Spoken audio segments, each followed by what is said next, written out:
All right, everybody, welcome back to another episode of Nothing But the Game. It is Evan and I today. CJ is not feeling well. CJ, if you're listening, we hope you feel better. Yes, buddy. Get well. Definitely get well. But we have some really, exciting things to talk about. So we're going to toss it over to Evan. And Evan, take it away, bud. Yes. So thank you, everybody, last week who had joined in on for our first community best ball draft. That's kind of kicking off what we're wanting to do for this whole summer, leading up to the very first, kickoff in the NFL first game of the year. Is a focus on a charity summer. Pretty much everything that we're doing, posting it, putting out there, seeing anybody contribute. Love to see what we can get going.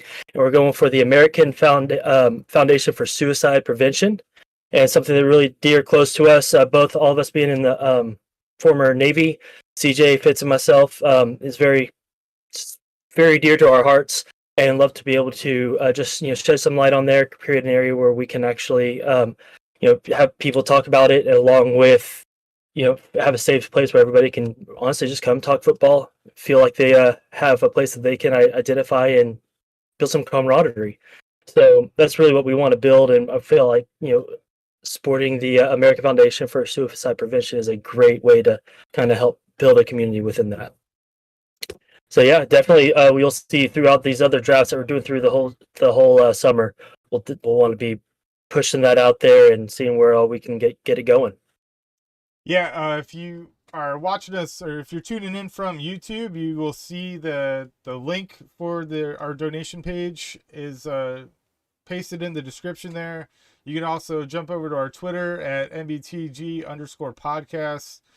We have our link pinned to our profile there. So, but yeah, kind of piggybacking off of what Evan said, this podcast really brings us joy, and it's really helped us, cope with our own battles and our own our transitions, and we really want to share that joy with you all, and really just build a strong community where everyone feels comfortable, and you can bring your feelings and talk about whatever it is you want to talk about. It doesn't always have to be football, even though we love football. We love football. So but yeah, so Yeah. last week, man, we had our first ever live draft. Yes. We had the most viewers tune in. I mean, it was quite an awesome experience. We had so much chatter happening. Like, I know. I was. With us doing these alternating picks too, I was so it felt like we had more time, like as the hosts, to look at some things. But at the same time, I was also drawn in to the fact that it's like, oh, this isn't my pick. Like, what are we going to do? I was more intrigued for each team every single time. And definitely thank you, everybody, everyone who had joined in on that draft. It ended up being a 12-team draft there. Super engaged. Everybody had great ideas. And I'm looking through this and realized that we may have been slacking a little bit and didn't do enough homework coming into the best ball. Because, yeah. I'm looking at some of these teams. I'm like, damn, really? Are you serious? That guy got him there. So, man, I mean, like our personal team. So let's do that. Let's break down our personal team first, and then we'll get into kind of the mirror. Yeah, and we'll get into grading the whole draft. One, I mean, my favorite pick, man, was Rashad Bateman in the 9th round. I absolutely love that pick. I can't even remember who took that pick. Maybe it was it must have been CJ then, if you and I can't remember that. Yeah, it definitely wasn't me. Which making that pick actually I know made me feel more comfortable making a pick that I did later as more of a floor guy. Robert Woods. Picking Robert Woods because I think Bateman is a lot more of that. I mean, he could boom out this year. In terms of like, who knows? In terms of the super flex quarterback, we definitely weren't paying attention. I mean, we took Herbert, right? We took Herbert. Yeah. So no matter what, like, you have to think Herbert's either, if one of our other guys pop off, like, Herbert's going to immediately fill in that super flex, Oh, yeah. So he is a solid but I mean, Mariota, you're looking at maybe some rushing yards. I mean, the Davis Mills pick, I love Davis Mills. I love the opportunity that he has in Houston, filling the shoes of Deshaun Watson and really, letting that entire franchise, like, you know, they're given, or he's given that franchise to build the team around this kid. He was a high prospect. Yeah. He was a high prospect his junior year. He went back for his senior year, ended up having, an okay senior year. He fell in the fifth round, but he would have been, what, first round, second round draft pick if he came out in his junior year. Yeah, he would have been way high up there, and then where he ended up going with Houston, it's not really the mecca for developing quarterbacks. I'll say that they don't really have a history of really developing. But no, you're right. They do, and so yeah, that kills it. And I know I'm the guy who took Mills at that 13-5, right in the middle there. And looking at it here, I remember where we were going through. I had Daniel Jones on the board, Jared Goff. I could have gone with one of the rookies like Pickett, Willis, any of these. But honestly, with the Daniel Jones and the Jared Goff side, it was almost we've seen what the ceiling is, and we've seen what this max potential is, and it's not exciting. And I guess my trader mindset came into play there. It's like, man, I want to buy low. I want to get excited. It's like, I'm going to jump in on him with the 13-5. I've got him in other dynasty leagues too, so I'm biased on that. But yeah, that was definitely the gearing towards it. You never know. No, absolutely. I mean, so you mentioned Jared Goff. So Blitzfreeze takes Jared Goff in the 14th round, right? The last pick, his last pick of the draft. And I think that it is the steal of the draft. I really do. I mean, Jameson Williams, Josh Reynolds is coming back, Amon St. Brown, DJ Shark, TJ Hawkinson, they're DeAndre Swift catching balls out of the backfield. I mean, they're giving Jared Goff an opportunity here. This is that. Mm-hmm. You kind of see the same thing happening with Tua down in Miami. Let's get this guy weapons. Let's see what we can, if we maximize all the talent around him, to the best of our ability. Let's see what he can do with it. And so Blitzfreeze, credit to you if you're tuning in. Jared Goff, last round, it's probably my favorite pick. So, but it's going to the guy who also has Kyler Murray and Russell Wilson. So, right. So, be interesting to see if he can squeeze in some time there. So Jay Willie's talking. He was talking during the draft about Daniel Jones and how he's projected that Daniel Jones has at least three 40-point games, and if he's projected, Daniel Jones to have 340, how many 40-point games is he projecting Jared Goff to have? Because I think Jared Goff has a better situation around him than Daniel Jones.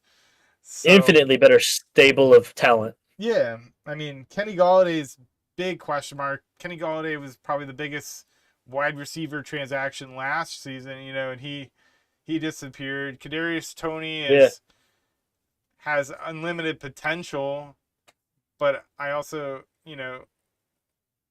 I'm really this season's make or break for me for Kadarius Toney, and it's only his second season in the league.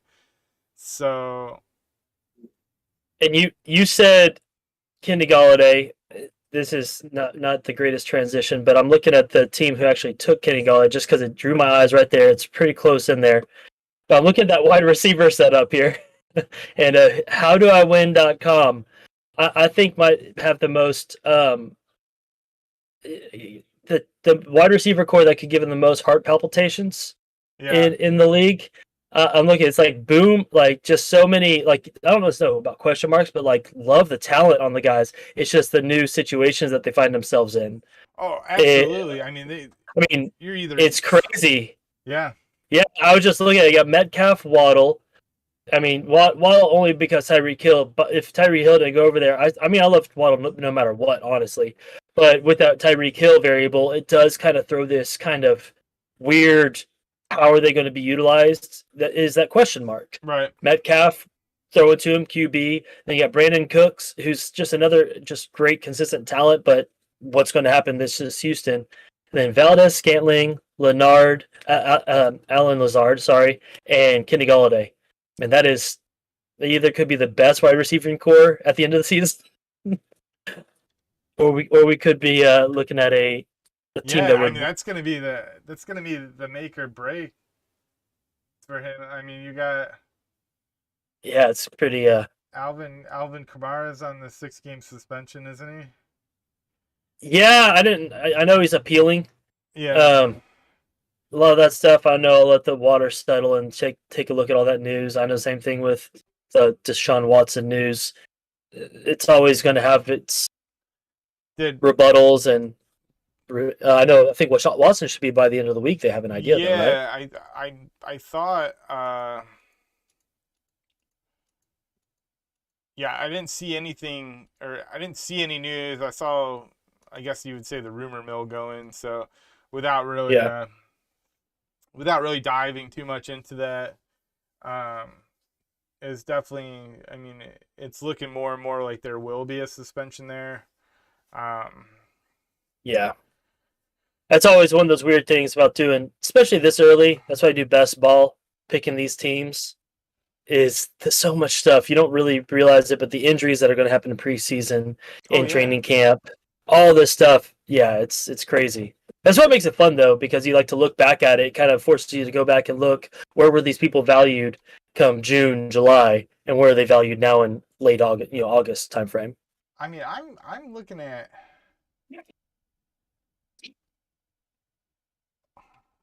I don't know. I kept saying it during. I kept saying it during the draft, and the more and more I look at it, I still love it. I think Matt Ball 333 had the best draft amongst us. I know you. I know we made some notes here, so I mean we can go ahead and. Yeah, no, I did. Being the first one, we're probably over looking at, but we want to, really pay its dues and appreciate everybody who had joined in with us, because we had a genuine blast. Afterwards, we're like, why can't we just every week have a new draft? Like that should just be Well, a show every week. yeah, we're getting there though. Okay, we are getting there Yeah. because we definitely have some more lined up for the summer. So yeah, we do, yes. And so on my yeah, I'll go through the notes. If you just want to break down, you mentioned who you think had the best draft. I honestly had Matt Ball up there, but the two guys that I was kind of going back and forward, and maybe it's because of the whole overall team best ball. I'm trying to put that in consideration. I kept on going between the guy who had the first overall pick and the last, with Dream Set and Solely 76 on here. Yeah. A lot of value was had. I think I leaned more on the Solely 76 side there, because had one of my favorite late round picks. You mentioned Jared Goff. One of the guys he's going to be going to is DJ Chark. Got him at the very last pick of the 13th round. Yeah, and it carried right into George Pickens too, who. And then George Pickens. Yep. Yeah, I love that. Along with, I have in my notes here the best running back group belongs to him with Najee Harris, Derrick Henry, Saquon Barkley, and then the variable here, Chase Edmonds. Chase Edmonds. I think Chase Edmonds could be a very sneaky play there. I actually just made a trade for Chase Edmonds in my Dynasty League. Do tell. Oh yeah, so I traded. So this Dynasty League is, you know, we have a 7-round, or each year we have a 7-round draft. So it allows us to draft incoming rookies and anybody that's on the bench, and then the league kind of opens up, after that. I mean, I'm sorry, and then I shut the league down until like week 1. So this is like the draft's actually tomorrow, so it's been pretty hectic amongst the league. But anyways, I wanted to offload Stefon Diggs because I I don't think Stephon Diggs' production's going to go down. I think his targets are going to drop. Um, Okay. you know, I still think, like, I don't think he's going to be a bad wide receiver. So I want to put that out there. Like, I don't think Stephon Diggs is going to be a bad fantasy wide receiver this Freaky. year. I just think his targets are going to go down with the emergence of Dawson Knox last year, Gabriel Davis. They bring in Jamison Crowder. They draft Khalil Shakir from Boise State. They re-sign Isaiah McKenzie, and they bring in OJ Howard. Like, there's a lot of weapons there, and like Stephon Diggs is Josh Allen's. That's his boy. It's his favorite target. I just think, you know, he's older. This is dynasty. Like, I felt like it was a good time to offload him. So I traded Stephon Diggs and a 6th-round pick for Chase Edmonds and a 1st-round pick, and I 2022 first round, like this year's. yeah, like the 6th overall. So it was a pretty good value trade. I needed a running back. It's PPR. I have Christian McCaffrey, Chase Edmonds now are my 1-2 running backs. So you're going to be using that 6 to probably refill that Diggs vacancy. Yeah, on the dynasty side. I feel like I have to do my due diligence here and reveal my strategy to anybody that's watching. That's one of the drawbacks of having a show podcast. Your league can always.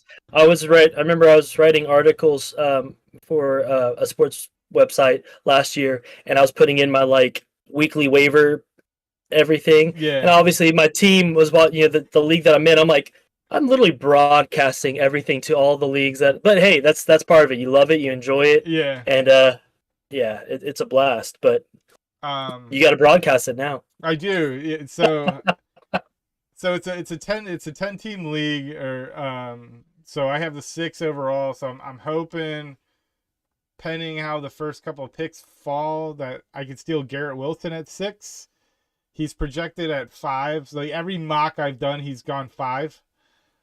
And I end up with Chris Olave, which is great, but Chris Olave is walking into a situation with an unknown not unknown quarterback. Everyone knows who Jameson Winston is, but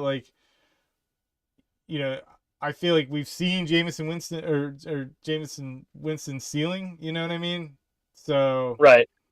So now you're banking on, you got to think long term here, right? So you draft Chris Olave, then you're banking on the Saints drafting a first round quarterback next year. Then you're waiting for 2 years for that quarterback to develop. Didn't they trade away their first next year? No, I don't believe. Isn't that to the Eagles? Oh man, I can't remember with all I this. Thought they got a first from the Eagles. I think I can't remember, because I remember looking at that trade and thinking, No, I think the Eagles got it, because I remember thinking the Eagles are like, man, they're really betting against New Orleans is going to suck. Yeah. Taking those picks. But either way, it doesn't leave if Winston doesn't pan out, it leaves a bit of an iffy situation there. Yeah, so I just made a trade for Zach Wilson, so I am kind of jumping on this Zach Wilson. We started to see some potential there. They improved the offensive line. Their defense was not as the Jets, all right? Their defense is not as bad as they look on paper, right? Statistically, they're in one of those situations, and we talked about it earlier in the offseason. These teams that, offensive production, or the best defense is a good offense as well, right? And keep that defense fresh. It's kind of like the numbers are kind of inflated when your offense is 3 and out every single time. Your defense is going to get scored on. They're going to give up massive yardage, so it's don't read into everything as much as or don't read into it like that. These guys had the worst pass defense. Well, they also got thrown on every single play because their offense wasn't on the field. So it's like, um, so yeah, I made a trade for Zach Wilson. So I'm trying to, Wilson to Wilson. I'm trying to build that up. That would be a really strong foundation for a dynasty for the upcoming years if it pans out. You know what I mean? So this is all risky play here. And that's mostly what Dynasty is, just trying to take those risks early and see if they pay out. I mean, you always go with a safe, consistent route, but each strategy is their own. But I abide by the same thing. See if you can trade away guys at their peak and get some other younger guys that are going to have more peaks in their future. Yeah, and that's so like this is where I've been contemplating trading Justin Jefferson, right? Like Justin Jefferson's my number one receiver. So my receiver core was. Don't deplete your core. No, Keep I know. Jefferson. Don't. My wide receiver core was. I mean, listen to this, dude. All right, this is. now we're just getting into war stories here. Yeah. Going into last season, I had Justin Jefferson, Cooper Kupp, and DJ Moore. And midway through the season, I saw that I wasn't going to make the playoffs. Like, I was not in good shape. So I ended up trading Cooper Kupp for a 2023 first-round draft pick and Stephon Diggs. Oh. Yeah, so, like, it wasn't – and Christian – like, I had Christian McCaffrey in there, too. So, like, I definitely acquired quite a bit for the Cooper Kupp trade. And now I'm, like, depending on how the season plays out, like, I'm hoping maybe I could do the same with Justin Jefferson. Because, like, Justin Jefferson is in a really questionable situation here after Kirk Cousins leaves. Because, they just retained Kirk Cousins for another year for, like, a lot of money. And yeah. And it's... But it's still one of those things, man. It's an elite wide receiver. They have that length, that longevity when it comes to the actual league. Right. May have that down year or two. When the elite, you have to find that because I think trading away Cooper Kupp and getting what you got plus Diggs, and then if you're able to trade Diggs, and now it creates a good snowball effect there. But and then I have DJ Moore as my third wide receiver, and I love me some DJ Moore. Oh, hell yeah! So now I kind of want to trade like Christian McCaffrey because I don't like having so many. I feel like there's some theory in there that I'm really taking away from points from DJ Moore with Christian McCaffrey or vice versa. So yeah, if you're going by week by week status, you're looking at it. Who's poaching who in regards to touchdowns and whatnot, right, on the team. But yeah, you can get deep in there. I like analytics, but then I try not to go too crazy and overthink it. I look at, man, if a guy's putting up points, it's points. It doesn't matter if it's come from the same team. There's a lot of thoughts that go into like those stacks, and those can be super beneficial. But then if you try to overdo it, I feel like you're almost like overthinking to a deficit. Right. So it's just kind of looking at talent, looking at skills, and looking at situation. But I'm also the guy who doesn't look at, I guess it's probably because of the dynasty, look at bye weeks. I don't look at strength of schedule. No, I'm just going straight off of talent of the player and the situation they are with their team. I think strength of schedule is a very, it's just one of those analytics that's used to fill magazine articles. Pretty much, man. Like, I really do. Like, it's, like you look at anybody that's playing Baltimore this year, and if you look at strength of schedule, it's probably they're basing it off of last year where Baltimore was all beat up, dude. Like, I mean, Baltimore is my favorite to win the AFC North this year. Like, I think if you're sleeping on Baltimore, you're wrong. That's all I'm gonna say. Yeah, no, I'll be right there because I was high on them last year, and nothing's. If anything, they've improved. Right, right. Like, but so I mean, yeah, I'm right there with you. on it. And it's so many. Then the strength of schedule too. People trying to project that out of like, oh well, they acquired here and they acquired this. I mean, well, let's just go back to last year again too. If we're looking at that on paper, Washington should have been way better defensively than they were. Yeah. But there's all these. It's just a lot of projections. Like push comes to shove. The first ever video posted to this channel was CJ and I back. CJ and Fitz show first ever video, and it was about the Washington football team, now Washington Commanders, and it was how hyped we were about them going into last year. I mean, we were hyped, dude. They brought in Fitzpatrick. Antonio Gibson was coming off of a great rookie. That was his rookie season, 2019, right? So, like, I loved Washington, and I still do. I still think the Commanders have Ron Rivera is is a highly respected coach. Like,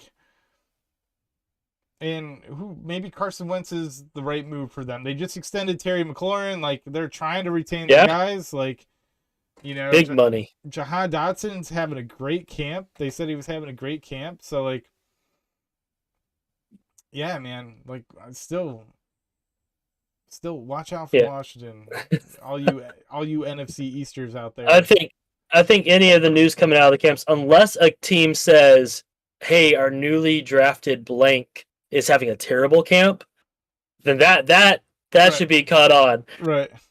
Any of those other sounds coming out of there, I'm so deaf to it, and I'm sure there's a lot of other people out there that are like, man, just even preseason, seeing all those guys making their moves, like, oh, you see what's his face did? Yeah, it's so. I'd love to come up with like maybe a chart of like guys who actually had crazy good preseasons. Which actually then ended up changing. I know there's guys out there that did it, but like actually ended up putting them on rosters and changing their NFL career, right? As opposed to, I wonder like what those odds are. Like, I don't know what kind of odd it would be, but it'd be very interesting to look into. Because the amount of hype you hear during that time of year, training camp and preseason, it's like, I can't even remember his name. One of the wide receivers out of Houston. I remember being in some redraft leagues and he was going in like 7th, 6th round. I don't even know why I'm drawing a blank on his name. But yeah, it's just such things like, oh my gosh, he's hyped up, going big. And then I think maybe 200, 300 yards over the entire season. Yeah. And it's because it's just, it's news. It's they got to hype up something. Oh, absolutely. Anyways. I always fall for the, I don't want to say I always fall for it, but I always root for the guy that's having a good camp. You know what I mean? I love being from Buffalo, man. I mean, we don't ever have anything to cheer for really. So it's like, I always jump on the underdog story or whatever. One of my favorite wide receivers through Bills camps over the last couple of years was a wide receiver from Nebraska, Brandon Riley. And he was having See, yeah. Nope. He had some awesome preseasons, and I was just like, he's gonna do it. He's gonna make the roster this year, and no, nothing. No. So but, I mean, that's the reason why that all those HBO shows and whatnot, Hard Knocks and what's the other one on Amazon? I couldn't even tell you. I can't remember, but yeah, all those shows. That's why it is a drama. It's soap opera, really. It's kind of it playing on that. There's a lot of human connection and actually, what's going on, the struggle. These guys dedicate their freaking lives to just getting on the team, just getting on that field to actually try out for a team. That's like the pinnacle of everything they've worked out for, and that's nothing to snuff at. Those guys who don't make it, they've dedicated everything to it. It's beyond something you can respect. But whenever we're talking about dynasty and fantasy type of stuff, you almost have to have that cold-blooded, like, all right, well, in reality, you don't really matter. Jeez. I prefaced it with cold blooded, so Right. it was understood what I was about to say. Is like I don't really care. Uh, hey man. Well, speaking of that, we went off a nice little deviated off the path a little bit. And we have talked about this, our little draft that we did last week. I wanted to break down. I did take down some notes on like my favorite value picks, sleeper picks, different things like that. Do you want me to like kind of run through those, or do you want to um, just kind Yeah, of casually, saunter about and maybe take a few more paths off the road? go for it, dude. Hey, let's do it. Jump in. Please have if you find any of my opinions here. And these are I'm going to preface this too, everybody. I am a very dynasty devy mindseted person. I haven't done best ball in a little while, but I'm putting this on the best ball mindset. So guys who have a chance to pop off, nothing beyond that, to guys who I think have this ability. Leading off with that, I will one of my Okay, all right. one of my I got best value by position. So I got a few players by positions here. Quarterbacks. Taken at the second round, third overall. He was the seventh QB taken off the board, which would be high for me in other respects. But in this year, what it could be, Jalen Hurts, I think, at the 2-3, seventh overall quarterback, I think is a potential value there because of his ability to get into the top 3 quarterbacks this year.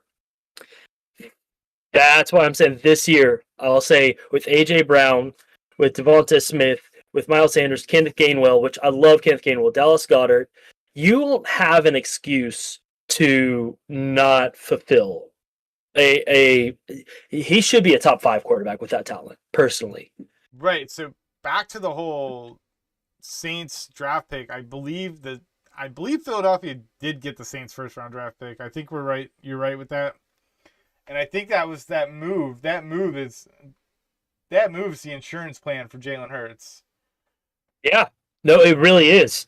Because you're betting against New Orleans. Everybody talks super highly about 2023. It's got some great high end talent and some depth at positions. Quarterback, classes coming in. You're going to have your guys in and out, but quarterbacks looking really, really interesting the next few years draft wise.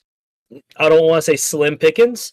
There's some really great talent. It's all about the development, and we see guys like Burrow, Malik Willis come out of these years. That'll just you have an eye on them, but there's just this. How's this going to go? Right. I think there's a lot more of that, and not as many of these like freaking ace in the hole. We're confident in these type of guys. With that being said, that's exactly what they did because I think Philadelphia was hedging their bet with Jalen Hurts. Yeah. And it's just a matter of if he can top it off. He has the ability to be a top 3 quarterback this year. He has the team. Let me phrase that: the team to be a top 3 quarterback. All right. I mean, I'll bite on that. I just organization. Like, I mean, this is where I have to, I guess, get that best ball mindset as you talk about. Like, organization has everything to do with team success. Like, whether you want to believe it, if you think it's driven on talent alone or not, like, I mean, organization has everything. You have no idea what is happening behind closed doors in these. You have no idea what's happening in these kids' heads. Right. Like, if you have a strong organization, your team is going to perform better. Plain and simple. Because at least you feel like somebody believes in you and it's not just all business. That being said, we as normal fans know exactly what that first round draft pick is next year. Right? We know exactly what that, you know what I mean? And if you tell me Jalen, like, that's not in the back of his head, Yeah. And, like, I don't know, Devonta Smith, A.J. Brown, the A.J. Brown move is great. A.J. Brown gets paid, Miles Sanders, Kenneth Gainwell, Dallas Goedert. Yes, he has weapons there. Did they do anything to improve offensive line, because I mean this is the problem that I have, just period, with these, God, Evan, you're the college guy. Correct me here. What conference is Oklahoma? Big Oh 10. man, Big 12. Big 12. Okay, Well, thank you. Technically, the amount of teams we can go into semantics, but yes, So the future SEC. the air raid style offense, it just, you don't see anybody get success out of it. Like, nobody comes from these types of offenses, right? These big air raid style offenses, and they succeed in the NFL. And that's It's Jalen Hurts got beat out by Tua at Alabama, goes to Oklahoma, has a Heisman year, right? Big plays downfield, 5-man wide receiver, isolated coverage. I mean, it's scripted so well. Like, you're throwing to isolated coverage. Like, these Baker Mayfield, same thing.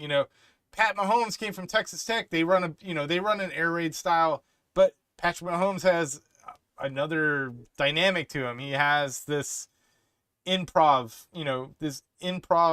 I don't even know how to describe it. Like, yeah, there's generational talent. It elevates no matter what style you're in. right. You're going to figure it out.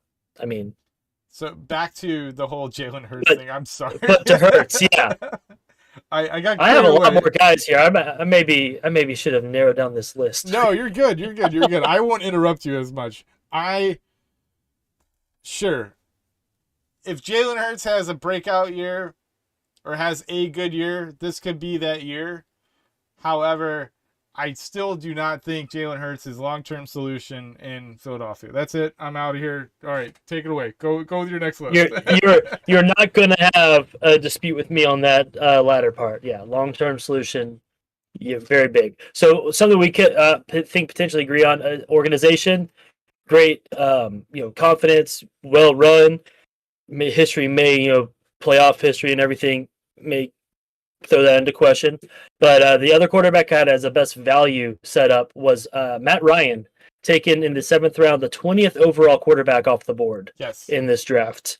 I think at the 20th overall, the top 12 potential with Matt Ryan. Every year he's consistent.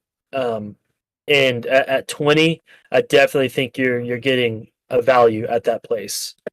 At the 20th quarterback taken. Yeah. And back to the Jalen Hurts thing, too. Like, Jalen Hurts was taken before Aaron Rodgers, before Matt Stafford, before Derek Carr. Like, so.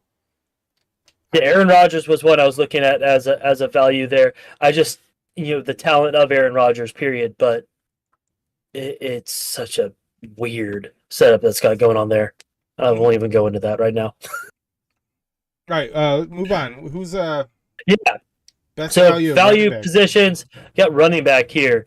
I'm by no means being a homer. I'm actually down on this guy. But whenever you fall to 20th running back overall in the mid 5th round, Zeke Elliott taken as the 20th running back, to me screams high end potential. You've got guys I really like too. That went before him. An unproven Breece Hall went before him. We have no idea here. Love Cam Akers.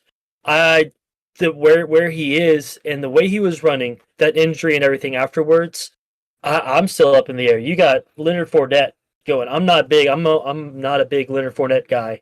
But both Leonard Fournette and James Conner going before Zeke Elliott. And to me, I think that is a very, very good pick there. Another one that I was eyeballing in that same range, but it's really, obviously coming off injury, is J.K. Dobbins at the 6'6", almost a full round later. So, yeah, that one I thought was a great snag. And the next one, running back that I had, was, saying his name again, Chase Edmonds, as the 32nd running back taken off the board. That's a top 24 guy right there. I think so too, man. that offense and what you're going to be able to do with all that speed, you know, and it's, you know, it's PPR, so Edmonds is going to get his touches, he's going to get his catches, he's, you know, they're going to have him third down lining up in the slot. I mean, can you imagine Tyreek Hill, Jalen Waddle on the outside, Chase Edmonds in the slot? You know, like, I mean, it's going to be, you got to get it makes me think of when Edmonds was at Arizona. There a few times they do the Wildcat, or they would have Murray and Chase Edmonds with Rondell Moore doing a jet across there. And I remember multiple times, if I didn't know those numbers, those guys, the way they run, the athleticism, you could put any of their names almost and put them on there, and I'd think, oh yeah, that was Kyler Murray, but it was really Rondell Moore. Right. Oh yeah, that was Chase Edmonds. I think going to Miami, where you have Jalen Waddle, Tyreek Hill, Chase Edmonds, Tua is by no means that style, but those three guys, yeah, it's going to be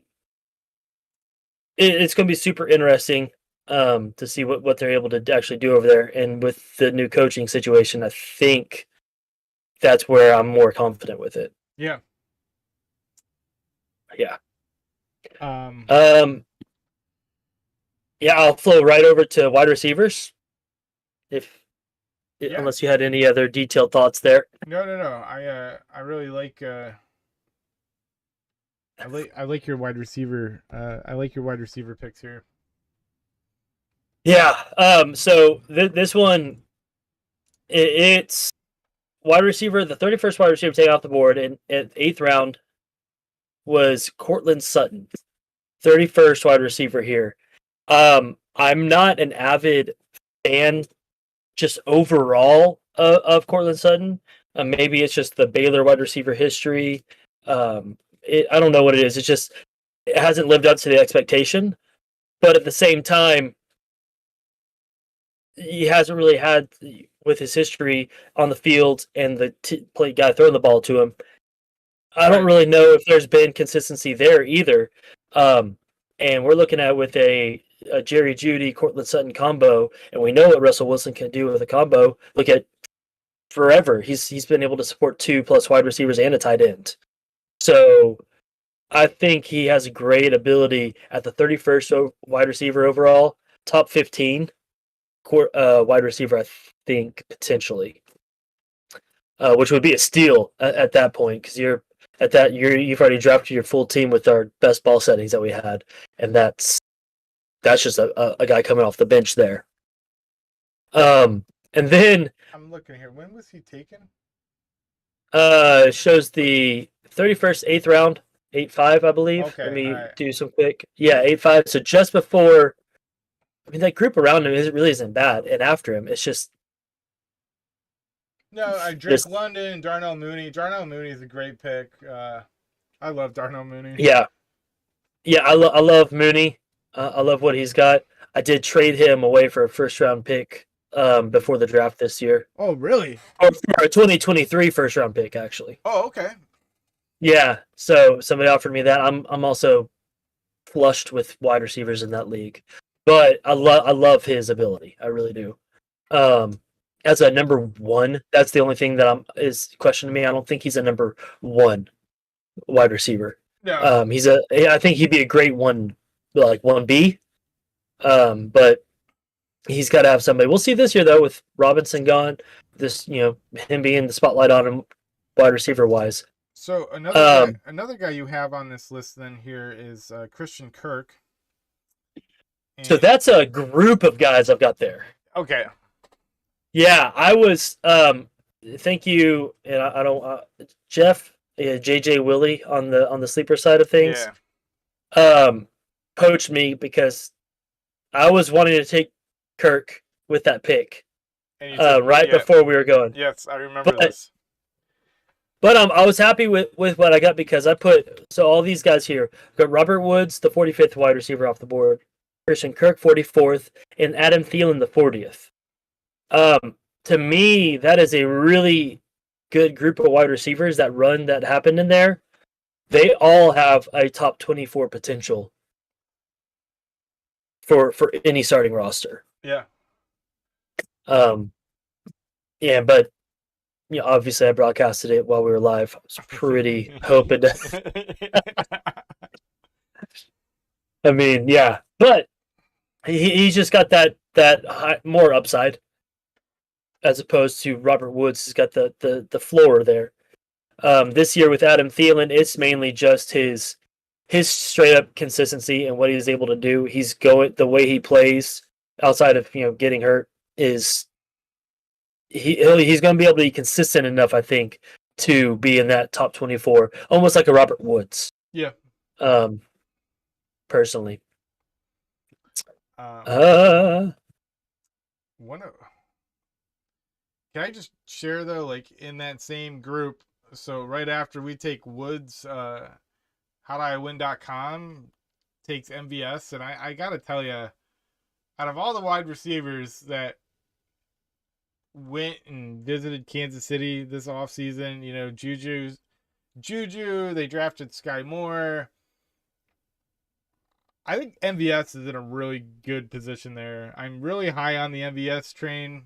I think he's going to bring an element to that offense that we really haven't seen. We've always seen this Tyreek Hill getting space type thing, but MVS is more of a straight down the field.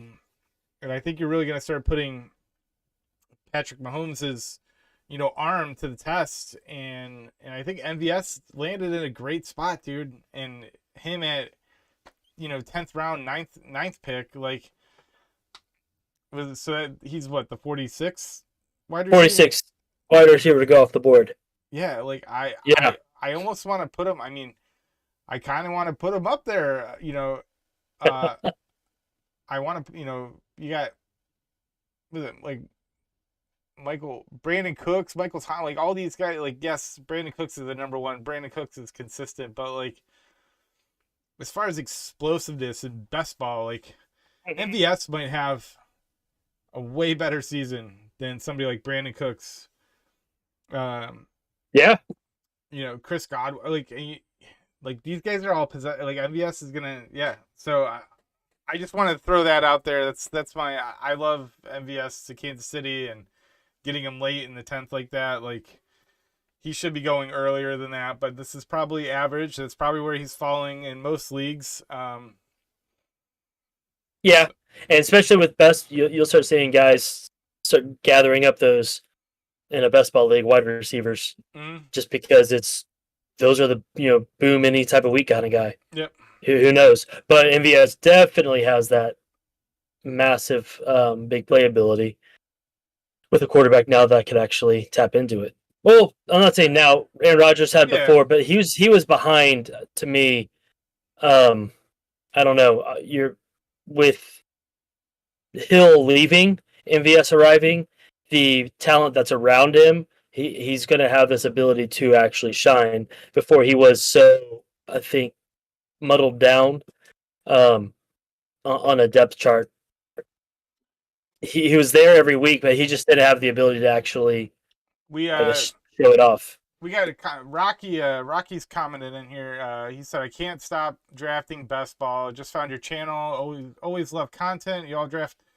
Yeah. So all summer long, we plan to have a few more events this summer. So this draft was last week. It was a live draft, best ball. It was, us at Nothing But the Game, alternating picks, drafting against everybody else. But we have a few other best ball tournaments coming up that we plan to do. We actually have a really cool one. I guess I'll take the time to talk about that. So we had this really crazy idea. So we're putting together a 32 team best ball draft, auction draft, with no quarterbacks. So it's going to be 5 flex positions with 2 on your bench, and it's going to be pretty wild. I think it's going to be interesting. It could get really interesting. But to answer your comment, yes. So we stream every week, and we're shooting for like every other week to have some sort of live draft event. So please continue to tune in. You can follow us over at MBTG_podcast on Twitter. And that's where we're posting all of our events, all of our links to all of our league links through Sleeper. So yeah, man, thanks for tuning in. Really appreciate it. Heck yeah. Um, Yeah, we've got a lot of other ones. Best ball is that the fun one to get in on at this time of year. So you just draft it and forget it. But we're going to be doing other ones on the dynasty side. I'm sure we'll have some redraft ones.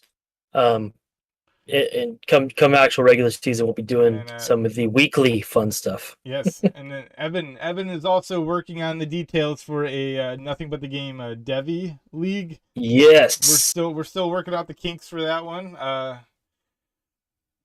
Yeah, we'll be putting together a good 14 team. Just want to get some good engagement. I know that requires a lot more commitment on the Devi side, but please, anybody who is interested, definitely comment on the channel here. Hit us up on Twitter on any of our posts there. Comment, ask questions there. We'll happily respond back with updates and the information as soon as we get it. Yeah. So I'm curious now. So we got about 7 minutes left. I do want to talk about. Thanks for subscribing, Rocky. We appreciate that. I do want to talk about. Let's get into your best sleeper picks, if you don't mind. Yeah. Let's run into those real fast. So these are just mine. So I'm basing it once again off best ball. By no means, as I do this, I realize these are guys I probably would never actually draft on my dynasty. It really exposes me outside of, you get almost into a rhythm and you're grading, and as I'm watching film college wise and in the season pro wise, but like my favorite best ball is though, right? Like you're banking on, these guys popping off, like, you're banking on them stealing you a win here and there, so. And whenever I was doing this too, I was trying to look at the last 3 rounds, or 4 rounds, 11 through 14. Yeah. I wasn't really looking at anything past that sleeper. You're just kind of really taking a flyer on it. My favorite quarterback pick was by J.J. Willie, getting Jameis Winston at the 12-7. Obviously we know what he's capable of. We know that we see in Tampa Bay. We see what he could do even in New Orleans, and what he has now has some great potential. It's just there's so many variables being played into this. You've got Olave coming in with Michael Thomas. Kamara, he's suspended for a little bit, but Chris Olave, like, you don't know what to expect out of that. But I got a real funny story real quick about Jameis Winston. So I thought I was like super sneaky last year in my first underdog. So like I did a best ball tournament through underdog fantasy. It was my first ever best ball that I've done, and I took Jameis Winston with like last pick, right? In the first week he threw 5 touchdowns, and I was just like, oh, I'm gonna win this. You know what I mean? Like I was like, oh my god! Like, so my quarterbacks were Kyler Murray and Jameis Winston, and both of them were just popping off early in the season. And I was like, holy cannoli! I was like, these guys are like, I look like a genius here, right? And then Winston gets hurt, and then it's then they're scrambling to find a quarterback. Kyler Murray gets hurt, and like my entire roster, dude, went from like I was like first in points, second in points, to just like I didn't even like make the play. Hey. I wasn't even close to the playoffs, man. Like it was just. But see, to me, on the best ball side, if you're getting, obviously you want more than 1 week, but if you're getting that random shot off, that's why I have him in there, because like you said, he could throw 5. Who cares if it's 3 interceptions, 5 touchdowns? Yeah, it's got that. Just got to stay healthy. We got about 5 minutes left here. I really want to talk about your DJ Shark sleeper pick. It is probably my favorite sleeper pick, my favorite like wide receiver, and where he was taken. We've talked about it a few times now on the show today and in the past. We love the Detroit Lions here, and we're not. The great thing is Not we're not even homers, right? Like No. we're just fans of that organization and what they're doing. Hmm. DJ Shark, you know, bounce back season, absolutely trying to rebrand himself. You know, we've seen the potential in him throughout the years, and I think he landed in a really good situation in Detroit. Yeah. Amon St. Brown drafted Jamison Williams. You have Josh Reynolds, who is extremely, like, you know, Mr. I don't want to say Mr. Clutch, but he's Mr. Reliable there for Jared Goff. Like, and then DJ Shark, TJ Hawkinson, like they have a really good group there, and I think everyone's overlooking them because they're the silver and blue, because they're the Detroit Lions. You know what I mean? Like, but Yep. they are in a really good position, and if you can steal, I mean, that's a steal. DJ Shark is a steal in the 13th round. Like, last pick of the 13th round. last pick of the 13th round. That is a steal. That is a good situation right there. So, yes, Rocky, if you're tuning in and if you could steal a Detroit Lion in the later rounds, we support that. We support that here. Yes, no, that would be a great one. Sleeper wise, like you mentioned, all those weapons that they have. It's going to be a who's who of what's going to happen, and obviously it'll start panning out through the season. But he's going to be right up there. And one that I want to really quickly mention, almost done here, is my favorite. Not my favorite running back. That's a exaggeration, but I've been really high on him. It's Rachaad White, going to Tampa Bay. Yes, he's a rookie. Yes, there's always rookie running backs can be so hit and miss, especially when they're taken later. But I love his ability, and in a best ball format, taken towards the end of the 13th round as well. Like I said, I'm not huge on Leonard Fournette. I think Rachaad White might be taking over that receiving role quicker than we think. I think that's really, but like Tampa has done a very good job of distributing the workload amongst their running backs, right? Like Ronald Jones, Leonard Fournette, the last couple of years have done a good job of, you know, sharing that load.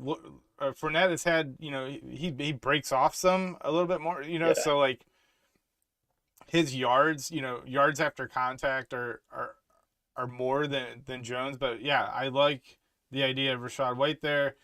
You know, you have Mike Evans and Chris Godwin, you know, two of the best receivers in the game with Brady here. So, you know, you're looking at this, you know, the cover two, you know, the safeties are going to be sitting at the top of the zone. Like it'll be good for Rachaad White too.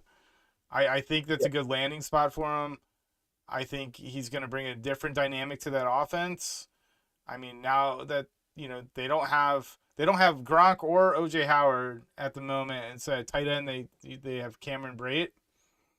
You know, so like, you're not really looking at, like, Cameron Brate's reliable, but he's not explosive. He's not bringing an extra dynamic to that offense, and this is exactly what Rachaad White can do, is bring that. So yeah, no, absolutely. As long as he can earn Brady's trust. Don't do Brady. Don't wrong. Put yourself, but don't put yourself behind that barrel. He'll definitely get you sat pretty quickly. But I think he's got the ability. Oh man, you know, I almost wonder. Like, I know we're out of time here, but I almost wonder, is that what happened with N'Keal Harry? I mean, it's logical to go to that point. To think that, because I mean, Harry was a Sun Devil, right? Arizona product, right? Yeah, Arizona State. Yeah. Same as Rachaad White. And I remember when they took him. They took him with the last pick in that year's draft. It was right after they beat Atlanta, after the comeback in Atlanta. Don't remember the year, just but nod your head. Yeah, I'm pretty sure. I was kind of, you know, being an AFC East guy, like I was a little worried about that pick, honestly, because he's a big physical receiver, and I almost wonder if he didn't show up on time. and he got on the Brady list. Yeah, Brady. Yeah, get on that Brady, the Belichick. You have to have that work ethic and show that you're the team player. So hopefully Rashad White can do that. But yeah, that if he can, they'll definitely have some good future. I think that pretty much. Rocky just commented. He says Shark, Osborne, and Palmer, some of my favorite late round wide receivers. Josh Palmer, yes. CJ is the third co-host of ours, Rocky, and he's not here right now. But CJ was preaching Josh Palmer last year, and going into this season, absolutely, I would be on the Josh Palmer train. He's gonna be something to watch for. Yeah, I love watching him out of Tennessee. He's got that ability. Yeah. Oh yeah. But all right, so that's it for this week's show. Yep, it is. It is. This is the fact. Now, after just thinking about it for a second, I just know I have to agree with you. What? After that draft, just say yes, Evan. Just say yes. I'm 99% sure that's what it was. Like it was. I remember. Yeah. Sorry. I just thought for once I might have had something college over you. Like I feel like I would have. Like I knew. Pretty sure you did. But yeah, my hesitancy was quickly called out on. It was. That's when I. It's rare that I have something right on college football. Okay, I know these guys' names, but you ask me where they're coming from. Yeah. I mean, it's tough, man. Being up in here in Buffalo, like we have the UB Bulls, and granted, I love the Bulls, but like, I don't have a college team that I can root for. It's tough to follow college, so I do my best. Whatever CBS or ESPN is playing that day, like I'm all for it. But I'll catch you up. I appreciate that. But just reiterate from the beginning of the show. The summer charity event. So every stream, everything that we do from now until the start of the NFL season is going to be dedicated to raising money for the American Foundation for Suicide Prevention. Sorry, I fumbled those words again. This is what I was talking about, Evan. That recording. We'll get a less robotic recording for the next one. But oh, man. The link to our charity site is in the description below. You can follow us over at NBTG_podcast on Twitter, where we have the link pinned as well to our profile. So please be sure, it is it's important to us, and it's something that we it's something that's impacted our lives as veterans. And we just want to do our part in bringing that awareness and raising money to help prevent that, from happening to someone else or from it impacting somebody else's life. So,